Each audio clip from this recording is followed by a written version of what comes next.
ప్రజల గడపల్లో నువ్వు పచ్చని తోరణమై వెలుగును పంచే వేకువ నీవే కేటీఆర్ అన్నా.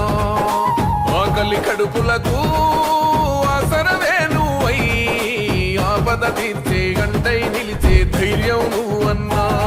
నువ్వు నిండు పున్నమి వెలుగా నిరుపేదల పెద్ద కొడుకా. నువ్వు సమత మమతల పిలుపా సాగే ఉద్యమకే కా. వేదన తీర్చిన వెలుగే నీవన్నా. అన్నా రామన్నా తారక రామన్నా. అన్నా రామన్నా భవితకు బలమన్నా.